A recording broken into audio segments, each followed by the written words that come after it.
예, 88편은 그 87편에 또 이어서 그 고라 자손의 시입니다. 88편을 이렇게 듣다 보면은요, 이 시를 듣다 보면은 그 고라 자손이 어떻게 멸망한 것을 우리가 배우지 않았습니까?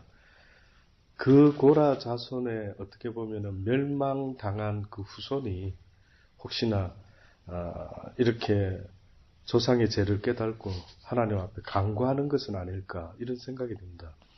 고라 자손이 그때 그 잘못으로 인해서 찍혔다 한다면은 고라 자손이 이 시편에 글을 올릴 수가 없었을 터인데 뜻밖에도 고라 자손이 그것은 멸망이 되지 않고요.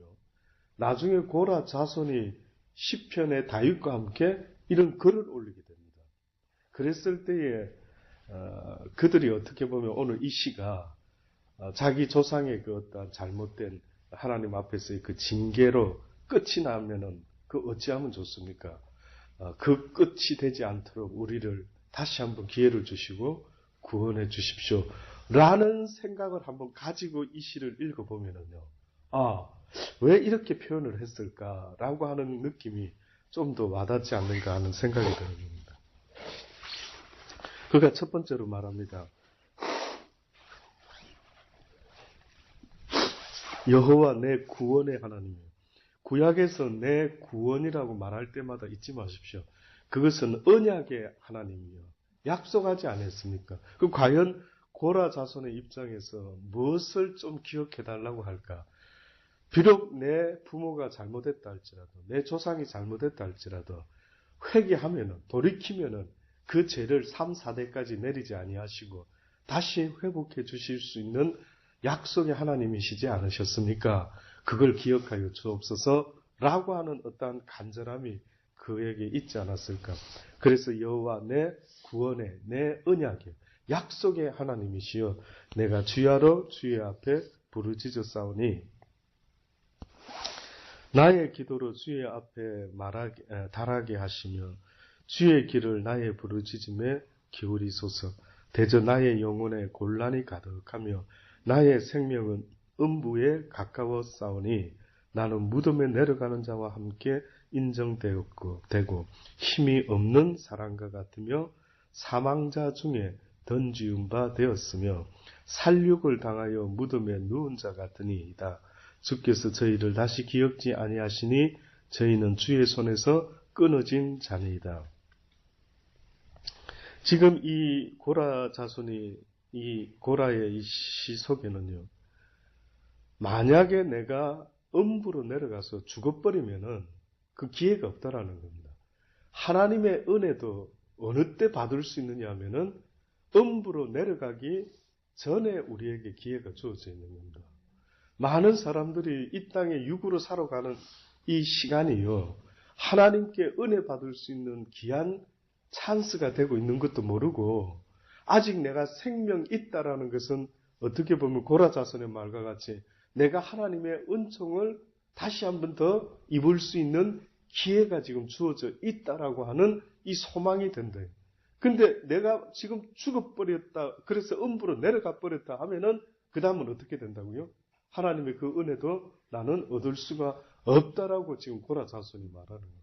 그래서 어떻게 보면은 아직도 하나님이 나를 살려두고 있다라고 하는 의미 속에는 나를 통해 영광 받기를 원하는 것도 있지만은 어떻게 보면 나의 회개를 지금도 기다리고 계시는 하나님의 은혜가 나에게 머물러 있다라고 깨달아 볼 때에 정말로 기회 있을 때 하나님께 나아갈 수 있는 회개할 수 있는 그런 은혜가 있기를 바라는 것입니다. 주께서 나의 깊은 웅덩이 어두운 곳 음침한데 두셨사오며 주의 노가 나를 심히 누르시고 주의 모든 파도로 나를 괴롭게 하셨나이다. 셀라. 주께서 나의 아는 자로 내게서 멀리 떠나게 하시고 나로 저희에게 가증되게 하셨사오니 나는 갇혀서 나갈 수 없게 되었나이다. 곤란으로 인하여 내 눈이 새하였나이다. 여호와여 내가 매일 주께 부르며 주를 향하여 나의 두 손을 들었나이다. 유대인들이 기도할 때에 두 손을 들었다라고 하는 것은 간절히 기도하는 그들의 모습을 설명하고 있는 겁니다.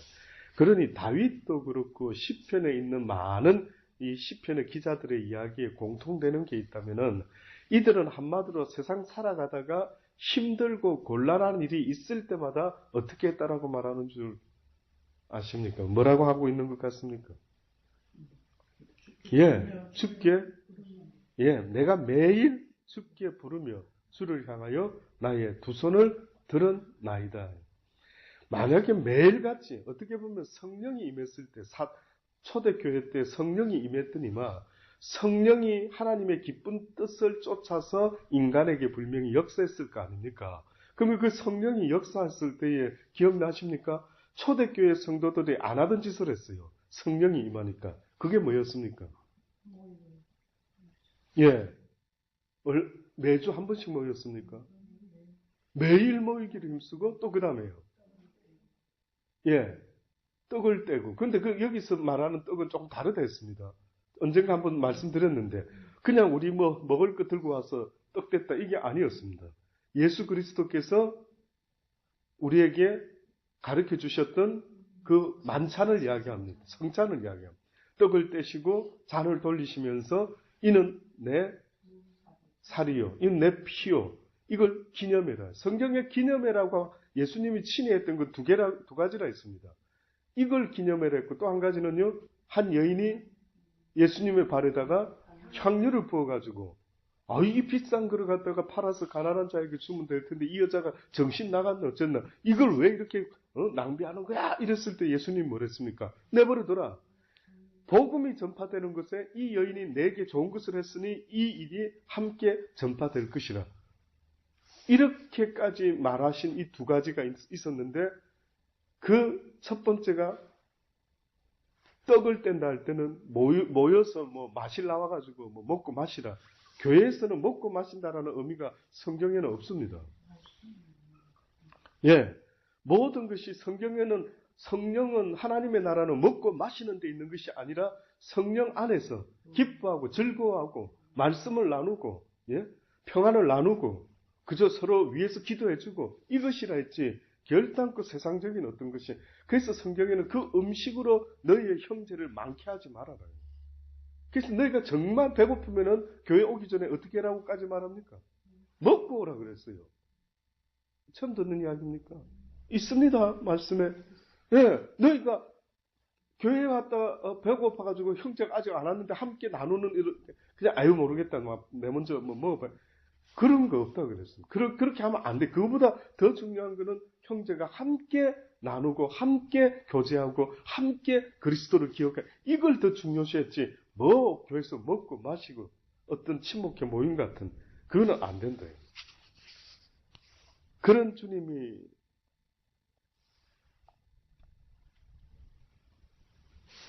방금 뭐 때문에 제가 그 이야기했죠? 매일 주를 부르며 기도하는 거.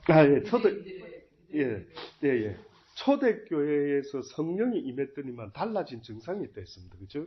성령이 하나님의 선한 뜻을 쫓아서 인간들에게 역사를 했는데 보니까 날마다 모이게 힘쓰게 했다 그랬고 그 다음 두 번째 뭐라 하셨죠? 방금? 그 떡이라는 게 만찬을 예수님을 기억하는 모임이라 그랬었죠. 또요. 물론 기도 또 했고. 또요.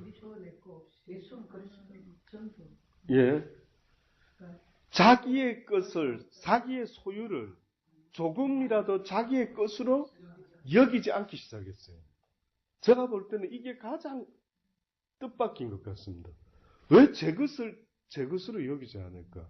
당연히 내 거는 내 건데 성령이 임하니까 어떤 역사가 일어나는데 내가 지금 갖고 있는 이것은 내 것이 아니라 주의 영광을 위해서 하나님의 사랑을 나타내기 위해서 쓰게 되는 도구에 불과한 거예요. 그러니까 초대교회 사람들이 성령의 역사가 일어나니까 자신들도 모르게 어떤 일을 하기 시작하는데 매일 모여서 기도를 하고 찬양을 하고 말씀을 나누고 교제를 하는데 이런 일들이 매일같이 일어나는 거예요. 그러니 어떤 면에서는 우리가 지금 매일 하나님께 예배를 드린다 할 때 저는 가끔 그런 생각이 들더라고요. 하루 일과 중에 예배 드리는 것이 아니라 하루 중에 가장 중요하게 생각해야 되는 것이 있다면 그게 예배드리는 것이네. 오늘도 예배, 내 인생에 있어서 오늘 하루 중에 내가 가장 신경을 써야 되는 부분이 있다면 어떻게 보면 예배드리는 그 시간을 내가, 그래서 전도서 기자가 모든 것이 헛되고 헛되니 다 헛되다라고 하지만 헛되지 않는 게 있는데 하나님을 기억하고 그분께 예배드리는 이것만큼은 내가 이 땅에서 참으로 잘한 것이야. 내가 이 세상에서 야 이용호 너 뭐 하다 왔어? 이럴 때에 날마다 모이기를 힘썼고 모일 때마다 하나님을 찬양했고 하나님을 기억했고 그 시간을 내 인생에 있어서 가장 우선순위에 두고 나는 그렇게 살았습니다 라고 말할 수가 있다면, 네가 그냥 바쁜 시간 속에 짬내서 교회 온 거 아니야? 네가 바쁜 시간 속에 짬내서 기도한 거 아니야? 짬내서 뭐 어떤 거 라고 말할 때 과연 내가 정말 그러고 있는지, 그렇지 않으면 예배가 오히려 가장 우선순위에 있는 건지 아마 하나님은 분명히 보시지 않겠습니까?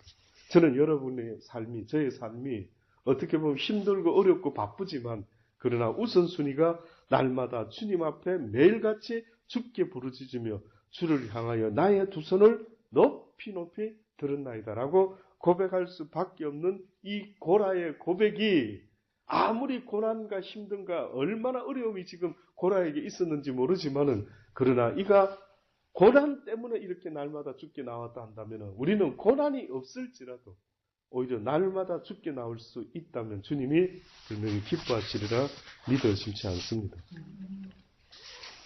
주께서 사망한 자에게 기사를 보이겠나이까? 유훈이 일어나 주를 찬송하리이까? 유훈이라고 막 표현을 했는데 학자들도 이게 어떤 의미일까 정확히 뭐라고 말하는 사람이 없더라고요. 그러나 이 유훈이라고 하는 것은 그래도 나름대로 공통적으로 인정하는 것은 죽은 영혼을 말합니다. 음부로 내려간 소망이 끊긴 영혼, 더 이상 어떤 희망이 없는 영혼. 그러니까 주께서 사망한 자에게서 기사를 보이겠나이까? 이미 끝난 인생한테, 하나님이 이미 끝장이 난 인생한테 무슨 기사를 보이겠고, 이미 죽은 영혼이 암만 벌떡 일어난다 할지라도 그가 주를 어떻게 찬송하겠나이까? 음부에 있는, 지옥에 있는 그 영혼이 어떻게 하나님을 찬양할 수가 있겠습니까? 하면서 자기의 영혼을 구원해 달라는 겁니다.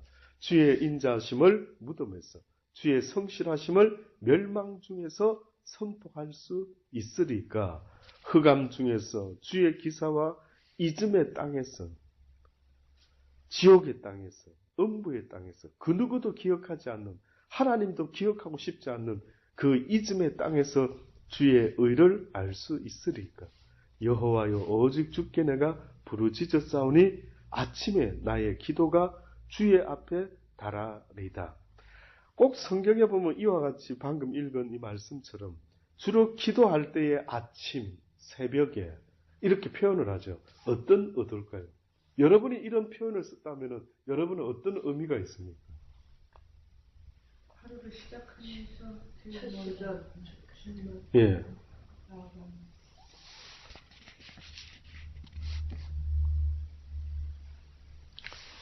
아침에 새벽에라고 하는 것은 어떻게 보면은 정성을 가진 그 마음의 표현입니다.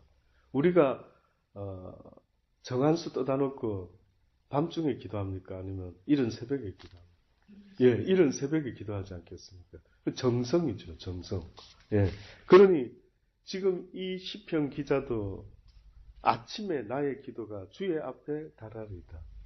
내가 이렇게 정성을 가지고 하루 시작하는 이 첫 시간에 우선 순위에 두고 내가 뭐 일하다가 중간에 오후쯤에 잠깐 시간 내가 짬내가지고 이게 아니라 그랬습니다. 하루에 가장 시작하는 시간에 해야 될 그 중요한 일을 내가 다른 것보다도 그 일을 먼저 합니다. 아침에 나의 기도가 주의 앞에 달하리이다. 여호와여 어찌하여 나의 영혼을 버리시며 어찌하여 주의 얼굴을 내게 숨기시나이까? 그 하나님에 대한 이 구원을 갈망하는, 저는 이 시편 88편 속에서 제가 자주 쓰는 어떤 한때 썼던 표현들이 다 들어가 있습니다. 이 속에. 어찌하여 나의 영혼을 버리시며 어찌하여 주의 얼굴을 내게 숨기시나이까? 왜 반응하지 않습니까? 왜 나의 부르짖음에 몸부림에 힘들매 애씀에 왜 하나님 응답하지 않습니까? 내가 소시부터 아주 언젠가 어렸을 때부터 곤란을 당하여 죽게 되었으며 주의 두렵게 하심을 당할 때에 황망하였나이다. 주의 진노가 내게 넘치고 주의 두렵게 하심이 나를 끊었나이다. 이런 일이 물같이 종일 나를 애우며 함께 나를 둘렀나이다. 주께서 나의 사랑하는 자와 친구를 내게서 멀리 떠나게 하시며 나의 아는 자를 흑암에 두셨나이다. 모든 자기의 삶 가운데요. 이렇게 철저하게 어두운 가운데 갇혀 있다라는 것을 자기가 표현을 하고 있습니다. 많은 사람이 만약에 살 소망이 끊어지고 자살해 버려야겠다, 죽어 버려야겠다 라고 했을 때 그 심정이 어땠을까? 그 심정이 지금 이 고라가 말하는 것과 같이 자기 친구들도 사랑하는 이들도 다 내게서 떠나가는 것 같고 나를 아는 자들은 전부 다 흑암에 앉아 있는 것 같고 도대체 나는 어떻게 살지? 라고 하는 이 절박하고 아주 답답한 이 안타까움을요 부르짖고 있습니다. 저는요 그래도 이 고라의 마지막 오늘 이 결론적인 이 기도를 들으면서 그래도 소망이 있다. 왜냐면요 이 절망 가운데 그는 하나님을 향하고 있기 때문에 그렇습니다. 이 죽을 수밖에 없는 절망 가운데 그는 그래도 소망이 있는 것은 하나님을 향하여 부르짖고 있기 때문에 저는 개인적으로 깨달을 때 소망이 있더라고 믿습니다. 저도 역시 어느 때 보면은 화가 나고 속상하고 에이 내가 뭐 주의 일을 한다고 이러고 있지? 라고 하다가도 그렇지 않으면 내가 할 수 있는 게 뭐 있을까? 내가 이 세상에서 그렇지 않으면 내가 뭘 하고 살아가지? 라고 생각할 때는 역시 결국은 그분 앞으로 돌아갈 수밖에 없다라고 생각하고 있는 내 모습에서 소망이 있다. 그래 결론은 네가 알고 있구나. 인생아 영원하는 인생아 네 인생의 결론을 너는 그래도 알고 있구나. 네가 전능자 앞이가 아니면은 과연 어디서 무엇하며 어떤 생각하며 살아갈 수가 있을까? 그 전능자를 알고 그래도 어렵고 힘든 똑같은 인생길 가지만은 그래도 그 하나님을 알기에 그에게 기도할 수 있기에 그를 부르짖을 수 있기에 하나님은 복되다라고 하는 것입니다. 언젠가 제가 시드니에서 기도하는 중에 사모와 함께 그때 하나님의 응답이 그거였습니다. 그래도 너희들은 내게 나와 부르짖고 있지 않느냐. 그래도 너희들은. 근데 나를 알지 못하는 저 많은 인생들 보아라. 그들은 힘들고 어려울 때에 어떻게 할 것 같으냐. 누구를 찾아갈 것 같고 그들은 무슨 생각을 할 것 같으냐. 불을 지질 데가 없는 겁니다. 어디 찾아가서 도움을 구할 데가 없다라는 것처럼 절망스러운 게 어디 있겠습니까? 여러분이 지금 살다가 무슨 일이 생겼습니다. 찾아갈 의사도 없고 찾아갈 의사가 있다 합시다. 근데 의사도 손을 흔들고 고개를 흔들고 죄송한데요. 이제 더 이상 열흘을 넘기지 못하겠습니다. 이제 더 이상 살릴 수 있는 병이 아닙니다. 자, 의사도 손을 흔들고 모두가 다 손을 흔들 때에 과연 어떤 심정일까? 저는 어쩌다 한 번씩 생각해 봅니다. 어쩌다 한 번씩. 만약에 지금 누가 나보고 의사가 심각하시네요. 한 달 정도 남은 것 같습니다. 그 한 달 나는 무슨 생각할까요? 가만히 생각해 봤습니다.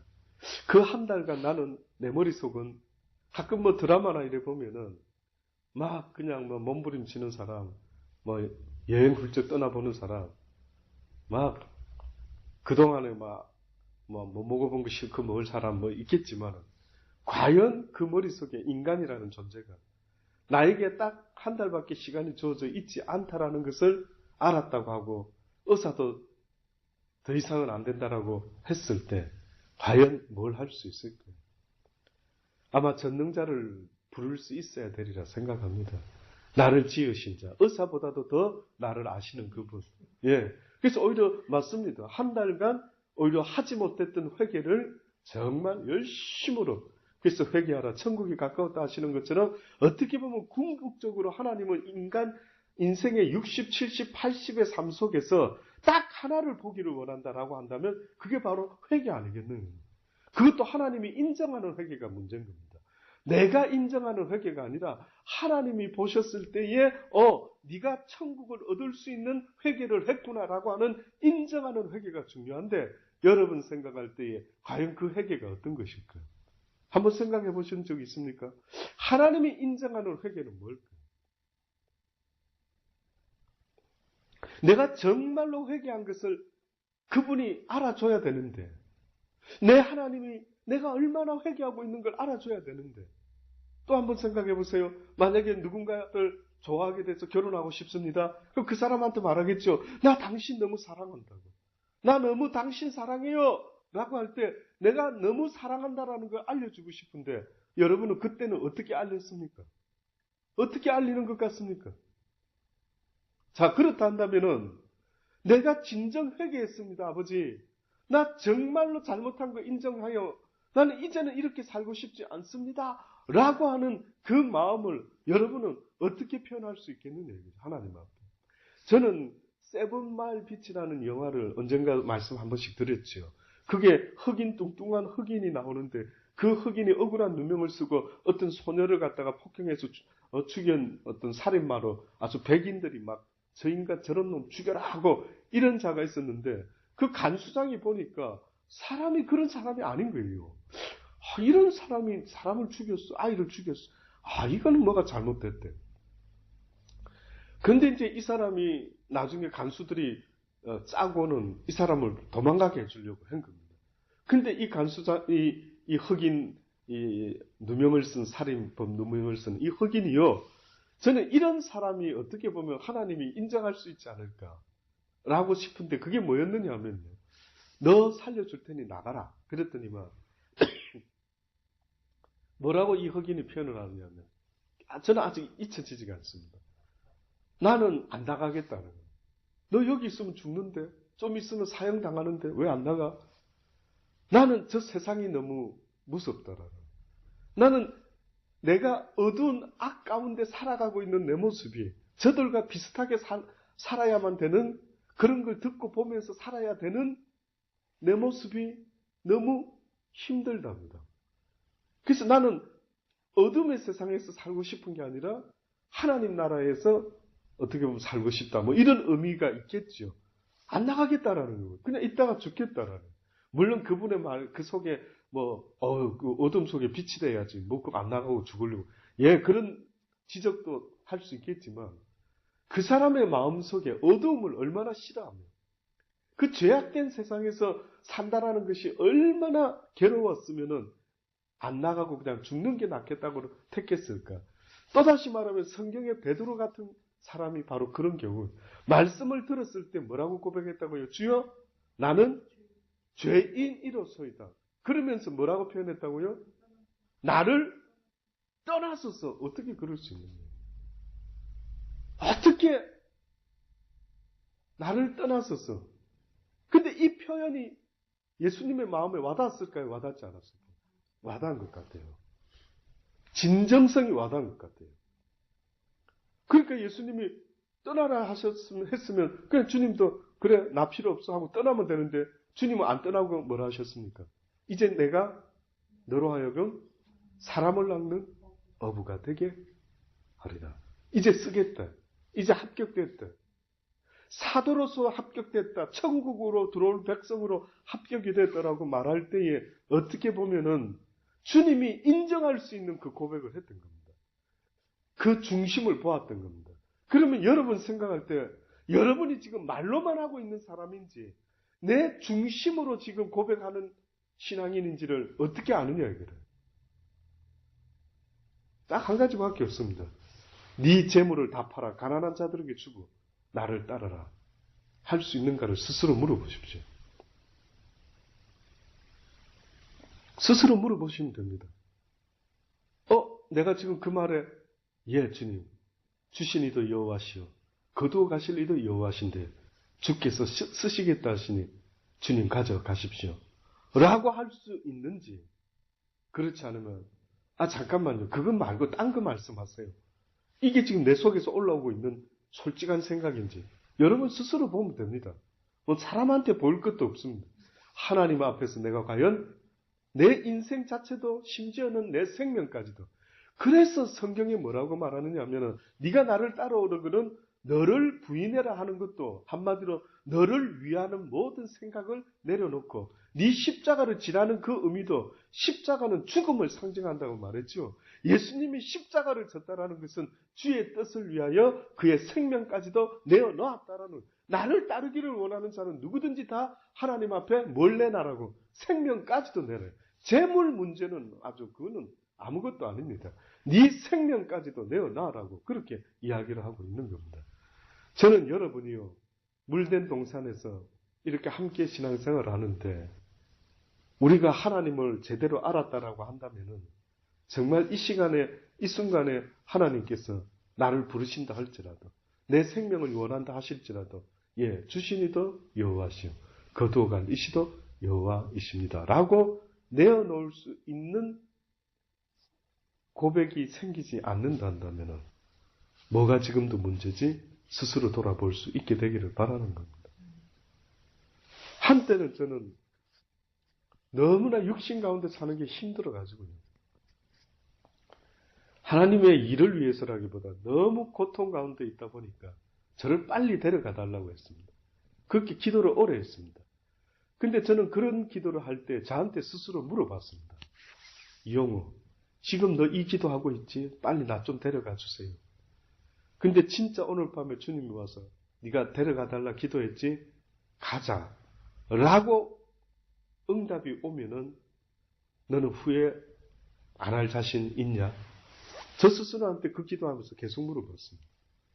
그때 저 마음속에 그래, 오히려 이때, 오히려 하나님을 갈망할 때, 오히려 하나님께 구할 수 있는 이때 오히려 기꺼이 가자 하신다면 가지. 항상 한쪽 마음에 네가 입술로만 주여 주여 하고 앉아있냐? 실제로 아버지가 그렇게 요구하면 네가 순종할 수 있겠느냐? 이걸 저 스스로한테 늘 한때는 확인을 해드렸습니다. 저는 여기 계신 분들의 믿음이요, 그냥 입술로 주여 주여 하는 자들이 아니기를 바랍니다. 아직 살아있을 때, 아직 이 고라와 같이, 고라 자손과 같이 아직 기회가 있을 때, 음부로 내려가서 끝장이 나기 전에 정말 내가 베드로와 같이 내 일생에 단 한 번만이라도, 내 일생에 단 한 번만이라도 주님이 인정하시는 회개를 온전히 이루고 있는지를 볼 수 있기를 바랍니다. 그래서 이제 남은 내 인생은 베드로와 같이 네가 이제 깨달았으니, 네가 이제는 온전한 회개를 했으니 내가 너를 통하여 사람을 낚는 어부가 되도록 내가 너를 쓰기를 원합니다. 하나님이 쓰고 싶은 사람도 어떻게 보면 온전한 회개를 한 사람, 자기가 죄인임을 확실히 깨달은 사람, 이제는 그 누구한테도 정죄하고 판단하지 않고 자기 자신이 용서받은 죄인인 것을 뼈저리게 깨닫고 있는 그 사람을 통해서 하나님은 주의 일을 하시지 않겠냐. 내가 누구보다 나은데, 내가 저 인간보다는 낫지, 내가 권사님보다 낫고 뭐 전도사님보다 낫고 내가 누구보다 낫고, 이게 아닌, 아직도 여러분 마음속에 내가 남보다 나를 더 높게 생각하고 괜찮게 생각한다라고 한다면 그는 아직도 회개하지 못한 것입니다. 내가 진짜로 회개한 모습을 먼저 아십니까? 남이 나보다 항상 다 낫게 보여야 되는 겁니다. 그를 판단하고 정죄하고 지적하는 모습이 내 속에 있다는 것은 아직도 내가 온전한 회개를 이룬 죄인이 아니라 아직도 죄인이면서도 뻔뻔한 교만한 자의 모습을 가지고 있다는 것을 잊지 마세요. 그래서 아버지가 그렇게 야단을 치는 겁니다. 네가 누군가를 그렇게 판단하면 나도 너를 어떻게 해주겠다고? 그렇게 판단하면 네도 나 여호와 앞에 설 수가 없음을 어찌 알지 못하느냐? 그러니 바울과 같이 베드로와 같은 사람들, 모든 하나님 앞에서 깨달음을 크게 얻은 사람들은 자기 자신에 대해서 항상 뭐라고 말합니까? 나는 큰 자라고 말합니까? 적은 자라고 말합니까? 적은 자라고 말하는 거예요. 나는 아버지 앞에서 적은 자요, 나는 죄인 중에 괴수요, 나는 이 세상에 있는 어떤 누구보다 가장 악하기 거지없다라고 그렇게 말하는 그들은, 우리가 볼 때는 바울이 뭐 그렇게 나쁩니까? 우리가 볼 땐 바울 같은 사람이 어디 있습니까? 다 흠모하고 따르고 싶고 본받고 싶은데 어째서 바울은 자기 자신에 대해서 나는 죄인 중에 괴수다고 말하는 것이 여러분 신앙생활 할 때 그 이야기가 그냥 들리지 말기를 바랍니다. 저는 뭐 때문에 저렇게 고백했지? 그는 뭘 깨달아서 자기가 가장 죄인 중에 괴수라고 고백하지? 저는 여러분이 제발요. 어떤 사람을 만나서 복음을 전하고 또 그에게 주를 증거하고 할 때에 선생된 자의 모습으로 전하는 것이 아니라 용서받은 죄인의 모습으로. 나도 옛날에 당신 모습이었습니다. 근데 나도 그때는 아무것도 몰랐더랬죠. 그래서 내가 그때는 참으로 어리석었습니다. 이 사랑의 빛을 갚으려고 하는 그 간절한 마음으로 그 영혼을 대할 수 있는 모습은 과연 내가 뭘 좀 안다고 해서 목사라고 해서 누군가를 가르치려고 드는 것하고 어떤 차이가 있을까? 저는 그 생각도 해보는 것입니다. 우리 모두가 그렇게 살아가기를 바랍니다. 살아가는 날 동안에 하나님이 우리에게 허락하신 그 모든 은혜와 또 회개의 기회들을 놓치지 마시고 하나님의 나라에 가는 그날까지 한시도 용서받은 죄인임을 잊지 마시고 내가 뭔가 잘나서 대단해서가 아니라 하나님의 은혜로 내가 나 되었음을 고백함으로 그 빚진 사랑을 갚으며 살아갈 수 있는 저와 여러분 되기를 바랍니다. 기도하시겠습니다. 좋으신 아버지 감사합니다. 그렇습니다. 그렇게 살아갈 수 있게 되기를 원하는데 항상 망각할 때가 너무너무 많습니다. 용서받은 죄인인 주제에 우리가 누구를 정죄하고 누구를 판단하고 있는 걸 볼 때마다 아직도 하나님 앞에서 온전한 회개를 하지 못한 건 아닐까. 이 고라 자손이 하나님께 내 구원의 하나님이여 라고 부르짖으며 구원받기를 이렇게 간절히 원하고 있는 이 모습을 보면서 우리는 언제 구원받기를 이렇게 간절히 원한 적이 있습니까? 예수 믿는다라는 것이 그냥 예수 믿고 그냥 은혜 좀 받고 그냥 꿈도 좀 꿔보고 그냥 환상 조금 보고 그것 때문에 예수 믿고 있습니까? 그렇지 않으면 이 고라 자손과 같이 사망의 음침한 어둠의 권세가 날마다 나를 사로잡아 오는 것을 보면서 주여 나를 구원하여 주옵소서. 내가 이 사망의 음부에서 아버지여 빠지지 않도록 나를 구원하여 주옵소서라고 그렇게 하나님을 찾고 부르짖고 있는지 그냥 교회 다니다가 그냥 은사 좀 받다가 그냥 꿈 좀 꾸다가 그러면서 하나님을 믿고 앉아있는 것은 아닌지요. 주여 우리 영혼을 구원하소서. 교만함으로 우리의 영혼이 음부에 떨어지지 않도록 도와주옵소서.